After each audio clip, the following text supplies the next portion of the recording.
En 1972 se estrenó una película mexicana llamada El Castillo de la Pureza, dirigida por el cineasta Arturo Ripstein.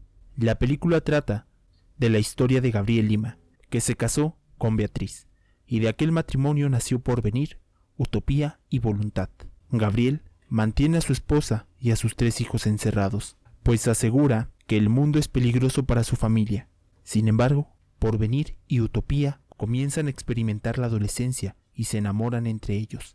Al enterarse, el padre se vuelve completamente loco y los encierra de manera permanente, hasta que alguien se da cuenta que Gabriel comete otros delitos y, al irlos a buscar a su casa, se sorprenden que había encerrado a su familia por 18 años.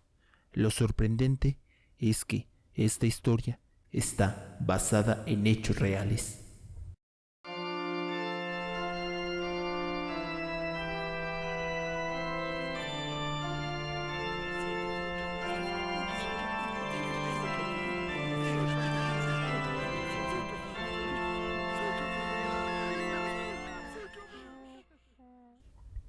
La historia real del Castillo de la Pureza. Rafael Pérez Hernández nació en Encarnación de Díaz, Jalisco, lugar donde transcurrió su infancia y juventud. Se casó muy joven y se divorció a los 33 años. Después del divorcio, sufrió un accidente, cayendo de un tren y perdió un brazo. Esta serie de eventos lo llenaron de rencor, con el cual asumió que el mundo estaba maldito. Después de ambos acontecimientos, su vida se llenó de luz cuando conoció a Sonia María Rosa Noé, quien tenía 17 años, con quien se casó. Se fueron a vivir al antiguo Distrito Federal en la Casa de los Macetones, ubicada en la esquina de Insurgentes Norte y Godard. Ya casados, él se autonombraba libre pensador por las corrientes literarias filosóficas que había leído, pero esto no le ayudó a controlar los celos que tenía hacia su mujer. Debido a la inteligencia que él se asumía tener, rompió todo lazo religioso con sus familiares y los de Sonia. Por esta misma razón, sus hijos no tienen nombres conocidos, sino que se llaman Indómita, Libre, Soberano, Triunfador, Bien Vivir y Libre Pensamiento. Dentro de esa libertad de pensamiento que él se adjudicaba tener, aseguraba que el mundo estaba contaminado por la corrupción, la mentira, el crimen. Le comentó todo esto a su hermano y a su tío, quienes lo tomaron por loco, y Rafael, en respuesta, aseguró que ahora estaban corruptos y rompió todo lazo con ellos. Dentro de su locura, y anhelando que a sus hijos no les pasara lo mismo que a su hermano y a su tío, decidió que jamás irían a la escuela ni al médico, pues eran fuertes para vivir en un estado natural, alejados del progreso y de la corrupción del siglo XX.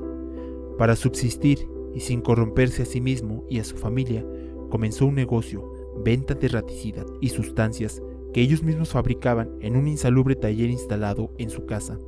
Rafael salía de casa a vender los productos que fabricaron. Por ello, los vecinos de la Casa de los Macetones aseguraban que aquel lugar apestaba. Cuenta la leyenda y los rumores que los venenos ocasionaron la muerte de uno de los hijos, y que el padre, para corroborar la efectividad o qué tan dañino era contra los humanos, experimentó con otro de sus hijos, quien falleció. Según los rumores, enterró el cuerpo en el jardín de su casa. Probaba aquellos raticidas con roedores que capturaban en la calle. Pasaba allí largas horas viéndolos agonizar y disfrutando de su sufrimiento. Cuando sus hijos tuvieron la edad suficiente, comenzaron con la elaboración de raticidas, insecticidas y el veneno para ratas. Los obligaba a trabajar largas jornadas. El producto que ellos sacaban, el padre lo vendía en las tiendas del centro de la Ciudad de México. Rafael trastornó a tal grado que mantuvo a su familia aislada. Llevaban una dieta deficiente basada en agua, frijoles y avena, que los mantenía al borde de la desnutrición. Rafael era toda la autoridad, duro, despiadado, cruel e incuestionable, que a la menor muestra de desobediencia o rebeldía golpeaba a sus hijos y los encerraba por días en un pequeño cuarto, donde los privaba de alimento durante días.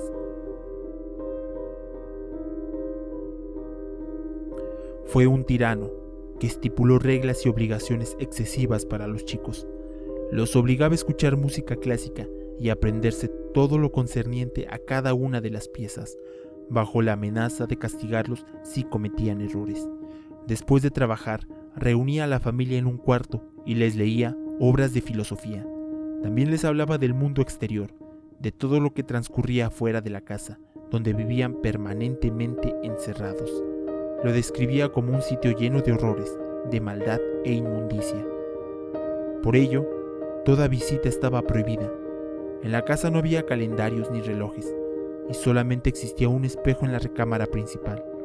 Cada una de las paredes tenían orificios por los cuales el padre espiaba a cada uno de los miembros de la familia. Pese a todo esto, Rafael Hernández no respetaba sus propios preceptos. Cuando salía a vender sus productos, se alimentaba de una gran cantidad de alimentos y además frecuentó a varias prostitutas. Cuando estaba de mal humor, gustaba de disparar al aire con su flamante pistola. En el patio de la casa había un árbol grande. La copa sobrepasaba los techos de la habitación.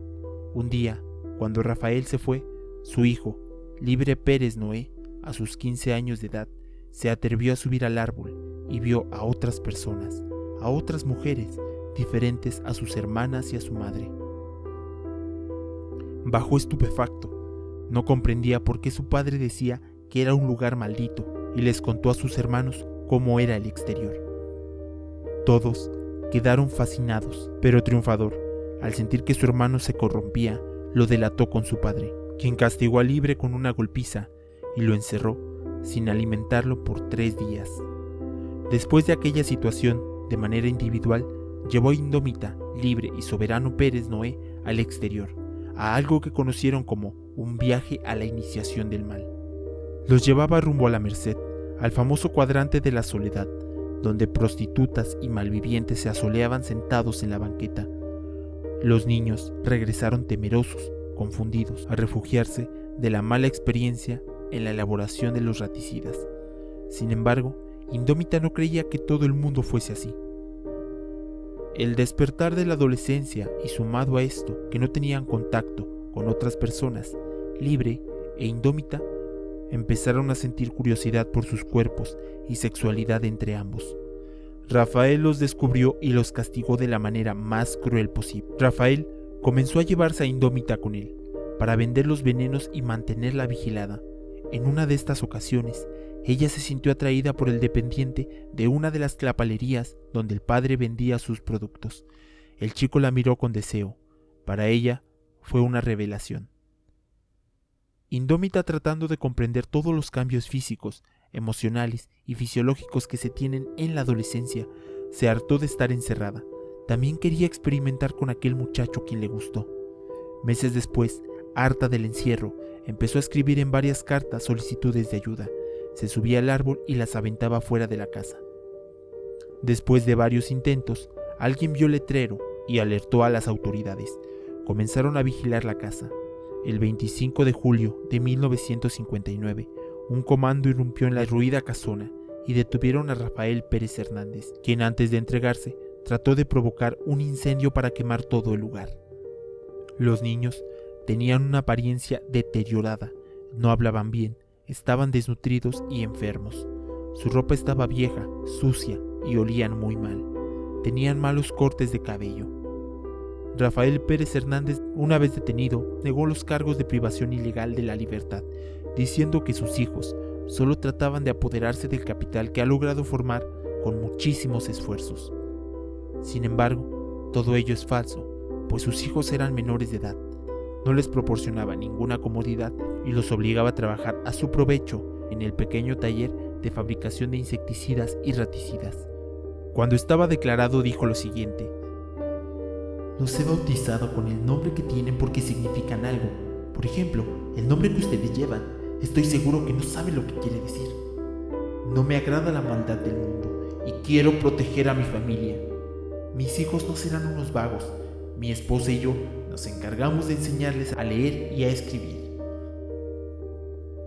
Rafael Pérez Hernández fue enviado a la prisión del Palacio Negro de Lecumberri, pero lo sorprendente del caso, su familia estaba tan arrepentida de la denuncia pues con el paso del tiempo descubrieron que no sabían hacer nada sin las indicaciones de aquel padre tirano.